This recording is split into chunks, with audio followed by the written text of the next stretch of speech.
வாங்க, இன்னைக்கு நாமோ பைபிள்ல இருந்து ஒரு முக்கியமான அதிகாரத்தை அலசி ஆராய போறோம். அதுதான் லூக்கா 9ஆம் அதிகாரம். இதுக்குள்ள அதிகாரம், அடையாளம், அப்புறம் உண்மையான மகத்துவான என்னங்கிறதுக்கான பாதைன்னு நிறைய விஷயங்கள் அடங்கியிருக்கு. வாங்க, இதுக்குள்ள என்னென்ன இருக்குன்னு ஆழமா பார்க்கலாம். இந்த பயணத்தை நாம ஒரு 5 முக்கியமான பகுதியா பிரிச்சிருக்கோம். சீஷர்கள் முதல்ல ஒரு மிஷனுக்கு போறதுல ஆரம்பிச்சு, உண்மையான தலைமைத்துவம்னா என்னன்னு அவங்க கத்துக்கிற பாடம் வரைக்கும் எல்லாத்தையும் ஒன்னொன்னா பார்க்கலாம். சரி, முதல்ல நாம பார்க்க போறது நம்பிக்கை சம்பந்தமான ஒரு மிஷன். இங்க தான் இயேசு தன் சீடர்களுக்கு ஒரு ஸ்பெஷல் பவர் கொடுத்து ஒரு வேலைக்காக அனுப்புறாரு. ஆனா அதுல ஒரு சின்ன ட்விஸ்ட் இருக்கு. இயேசு அவங்களுக்கு பேய்களையும் நோய்களையும் ஜெயிக்கிற சக்தியை கொடுக்கறாரு. ரொம்ப நல்லது. ஆனா அவங்க கூட என்னென்ன பொருட்கள் எடுத்துட்டு போன்னு சொன்னார் தெரியுமா? பதில் என்ன தெரியுமா? ஒண்ணுமே இல்ல. ஆமாங்க, ஒரு பைசா கூட எடுத்துட்டு போக கூடாதுன்னு சொல்லிட்டாரு. இது அவங்களுக்கு ஒரு பெரிய பாடத்தை கத்துக் கொடுக்குது. அதாவது எல்லாத்துக்கும் கடவுளை மட்டுமே முழுசா நம்பி இருக்கணும் அப்படிங்கிற பாடம். அடுத்து நாம பார்க்க போறதா இந்த அத்தியாயத்தோட ஒரு முக்கியமான திருப்பு முனைன்னு சொல்லலாம். ஒரு அற்புதம் நடக்குது. அது மூலமா இயேசுவோட உண்மையான அடையாளம் எப்படி வெளிப்படுதுன்னு பாருங்க. இந்த கதை ஒரு பெரிய பிரச்சனையோட ஆரம்பிக்குது. அங்க பல்லாயிரக்கணக்கான மக்கள் இருக்காங்க. ஆனா அவங்களுக்கு சாப்பாடு கொடுக்க அவங்க கிட்ட இருந்தது என்னவோ? கையில இருந்தது வெறும் 5 ரொட்டியும் 2 மீனும் மட்டும்தான். இவ்ளோ பெரிய கூட்டத்துக்கு இது எப்படி போதும் இல்லையா? ஆனா பாருங்க, இயேசு அந்த கொஞ்சோண்டு சாப்பாட்டை எடுத்து ஆசீர்வதிச்சதும் அத்தனை பேரும் வயிறார சாப்பிட்டாங்க. இதுல இருந்து நம்ம கத்துக்க வேண்டிய பாடம் என்னன்னா, நம்ம கிட்ட இருக்கிற சின்ன விஷயத்த கூட நம்ம கடவுள்கிட்ட கொடுக்கும்போது அதை அவரால பல மடங்கா பெருக்க முடியும். இந்த அற்புதத்துக்கு அப்புறம் இயேசு தன் சீஷர்கள் கிட்ட நீங்க என்ன யாருன்னு நினைக்கிறீங்கன்னு கேட்கும்போது தான் பேதுரு சொல்றாரு இந்த முக்கியமான வார்த்தைய. இது அவரோட ஆன்மீக புரிதல் எந்த அளவுக்கு இருந்துச்சுன்னு நமக்கு காட்டுது. ஆனா இந்த ஹைப் மொமெண்ட்டுக்கு அப்புறமே ஒரு பெரிய ஷாக்கு வருது. மெஸ்ஸியானா இப்படிதான் இருப்பாருன்னு எல்லாரும் நினைச்சிட்டு இருந்தது அப்படியே தலைகீழா புரட்டி போடுற ஒரு விஷயம் நடக்குது. அதனால தான் இயேசு தன்னோட அடையாளத்தை ரகசியமா வச்சுக்க சொன்னாரு. மக்கள் எல்லாரும் ஒரு அரசியல் புரட்சியாளரை, ரோம சாம்ராஜ்யத்தை எதிர்த்து போராடுற ஒரு ராஜாவை எதிர்பார்த்தாங்க.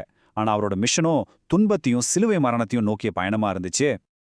அப்போ இதுல இருந்து என்ன தெரியுது? அவரை பின்தொடர்றதுங்கிறது அதிகாரம், சொகுசு இதெல்லாம் கிடையாது. அது ஒவ்வொரு நாளும் நம்மள நாமளே மறுத்து கஷ்டங்களை ஏத்துக்கிட்டு அவருக்கு கீழ்ப்படிகிற ஒரு வாழ்க்கை. இந்த கஷ்டமான பாடத்தை சீஷர்கள் புரிஞ்சுக்கணுமேங்கிறதுக்காக இயேசு தன்னோட தெய்வீக அடையாளத்தை உறுதிப்படுத்த ஒரு பவர்ஃபுல்லான அனுபவத்தை அவரோட நெருங்கின சீஷர்களுக்கு கொடுக்கறாரு.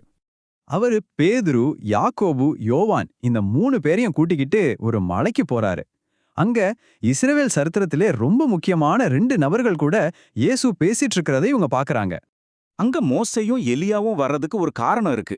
இயேசு தான் பழைய ஏற்பாட்டு சட்டங்களையும் தீர்க்க தரிசனங்களையும் நிறைவேற்ற வந்தவர்னு காட்டுறதுக்காக தான். அது மட்டும் இல்லாம வானத்துல இருந்தே ஒரு சத்தம் கேட்டுச்சு. அது அவரோட அதிகாரத்தை பத்தின எல்லா சந்தேகத்தையும் நீக்கிடுச்சு. ஆனா மலையிலிருந்து கீழே இறங்கி வந்ததும் கதை அப்படியே யூ-டர்ன் அடிக்குது. அவ்வளோ பெரிய மகிமையை பார்த்த சீஷர்கள் மறுபடியும் அவங்களோட சாதாரண மனுஷ பலவீனங்களோட, அதாவது பெருமை, அவிசுவாசத்தோட போராடுறத பார்க்க முடியுது. அவ்வளோ பெரிய தெய்வீக அனுபவத்துக்கு அப்புறமும் அவங்களால ஒரு சின்ன பையனுக்கு இருந்த வியாதியை குணப்படுத்த முடியல. காரணம் விசுவாசக் குறைவு. அது மட்டுமா, தங்களுக்குள்ள யார் பெரிய ஆளுன்னு சண்டை போட்டுக்கிறாங்க. தங்கள ஒரு ஊர்ல ஏத்துக்கலன்னு அந்த ஊரையே அழிக்கணும்னு கோவப்படுறாங்க. அவங்களோட இந்த சண்டைய இயேசு ஒரு வாய்ப்பா எடுத்துக்கிட்டு பெரிய ஆளு அப்படிங்கிற வார்த்தைக்கே புது அர்த்தம் கொடுக்கறாரு. கடவுளோட ராஜ்யத்துல யார் ஒரு குழந்தை மாதிரி தாழ்மையா இருந்து மத்தவங்களுக்கு சேவை செய்றாங்களோ அவங்க தான் உண்மையான பெரியவங்கன்னு புரிய வைக்கிறாரு. அந்த ஊரையே அழிக்கணும்னு சொன்ன அவங்களோட கோபத்தை கண்டிச்சு தன்னோட நோக்கம் உயிர்களை அழிக்கிறதில்ல, காப்பாத்துறதுதான அவங்களுக்கு ஞாபகப்படுத்துறாரு.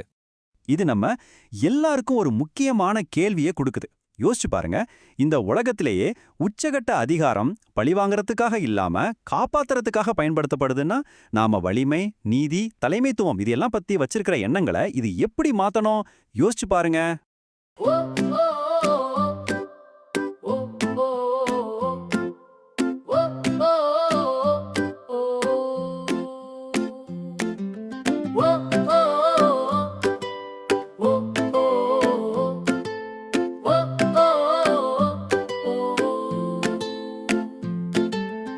உம்மோடு நடப்பேன் இயேசுவே, உம் குரல் கேட்டு வாழ்வேன். என் வாழ்க்கை முழுவதும் உம்மையே நான் தேர்ந்தெடுப்பேன். உம்மோடு நடப்பேன் இயேசுவே, பயமெல்லாம் நீங்குமே. என் கையில் எதுவும் என்றாலும் உம் கையில் எல்லாம் நிறையுமே. எங்களை அழைத்த அன்பு குரல் இதயம் தொட்டதே. கையில் வல்லமை தந்து போக சொன்னீரே. எடுத்து செல்ல ஒன்றுமில்லை, நம்பிக்கை மட்டும் போதும். உம் ராஜ்யத்தை சொல்ல சென்றால் சந்தோஷம் வழிந்தோடும். உம்மோடு நடப்பேன் இயேசுவே, உம் குரல் கேட்டு வாழ்வேன். என் வாழ்க்கை முழுவதும் உம்மையே நான் தேர்ந்தெடுப்பேன். உம்மோடு நடப்பேன் இயேசுவே, பயமெல்லாம் நீங்குமே. என் கையில் எதுவும் இல்லை என்றாலும் கையில் எல்லாம் நிறையுமே.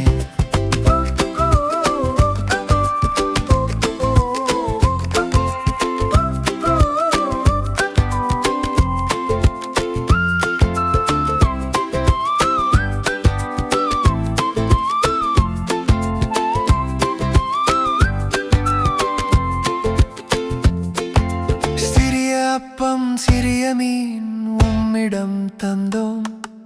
பெரிய அற்புதம் அங்கே கண்களால் கண்டோம். என்னிடம் சிறிது இருந்தாலும் உம்மிடம் கொடுத்தால் என் வாழ்வின் ஒவ்வொரு நாளும் நன்மை மலரும் தான். உம்மோடு நடப்பேன் இயேசுவே, உம் குரல் கேட்டு வாழ்வேன்.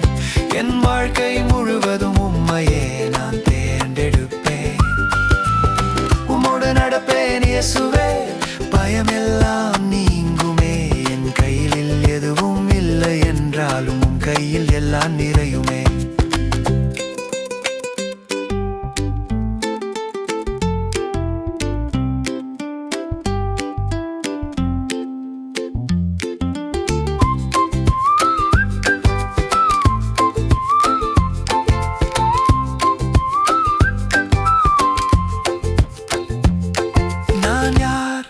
என்று கேட்டபோது உண்மை சொன்னார். நீரே தேவன் மகன் என்று இதயம் பேசினார். என்னை இழந்து உம்மை பெற்றால் வாழ்க்கை கிடைக்கும்.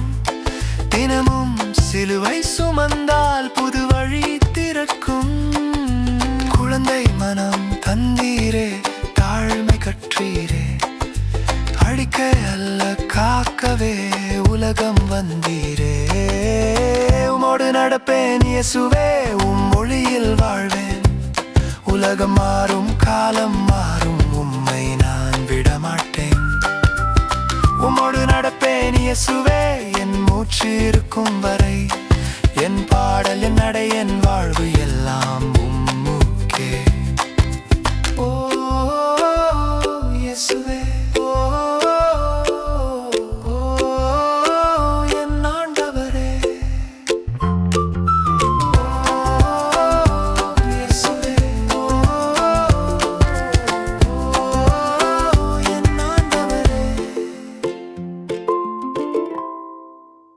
லூக்கா 9 கேள்வி பதில்கள். இயேசு 12 அனுப்பியபோது அவர்களுக்கு என்ன அதிகாரத்தை கொடுத்தார்? பதில்: பிசாசுகளை துரத்தவும் நோய்களை குணப்படுத்தவும் வல்லமையும் அதிகாரமும். விளக்கம்: இயேசு தமது ஊழியத்தைத் தொடர அவர்களுக்கு தமது தெய்வீக அதிகாரத்தை பகிர்ந்தளித்தார். லூக்கா 9:1. சீடர்கள் பயணத்திற்கு எதையும் எடுத்துச் செல்ல வேண்டாம் என்று ஏன் கூறப்பட்டது? பதில்: கடவுளையும் மற்றவர்களின் விருந்தோம்பலையும் முழுமையாகச் சார்ந்திருக்க. விளக்கம்: இது விசுவாசம், எளிமை மற்றும் கடவுளின் ஏற்பாட்டின் மீதான நம்பிக்கையை கற்பித்தது. லூக்கா 9:3. சீடர்கள் என்ன செய்தியை பிரசங்கிக்க வேண்டும் என்று கட்டளையிடப்பட்டார்கள்?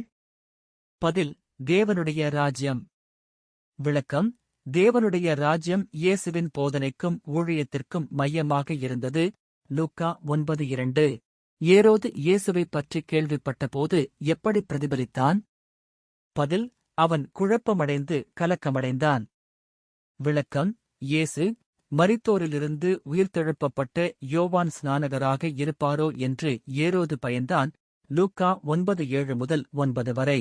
ஏரோதைப் பற்றி கேள்விப்பட்ட பிறகு இயேசு ஏன் ஒரு தனிமையான இடத்திற்குச் சென்றார்? பதில்: தம் சீடர்களுடன் ஓய்வெடுக்க. விளக்கம்: ஊழியத்தில் கூட ஓய்வும் தனிமையான நேரமும் முக்கியமானவை. லூக்கா 9:10. இயேசு கூட்டத்தை அனுப்பிவிடாமல் ஏன் அவர்களுக்கு உணவளித்தார்? பதில்: அவர் அவர்கள் மீது இரக்கம் கொண்டார். விளக்கம்: இயேசு ஆவிக்குரிய மற்றும் சரீரத் தேவைகள் இரண்டையும் பூர்த்தி செய்கிறார். லூக்கா 9:13. 5000 பேருக்கு உணவளித்த நிகழ்வு சீடர்களுக்கு என்ன பாடத்தை கற்பித்தது?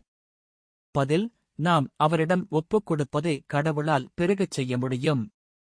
விளக்கம்: 5 அப்பங்களும் 2 மீன்களும் இயேசுவின் கைகளில் வைக்கப்பட்டபோது போதுமானதாக மாறின. லூக்கா 9:16-17. இயேசு யார் என்று பேதுரு சொன்னார்? பதில்: தேவனுடைய மேசியா.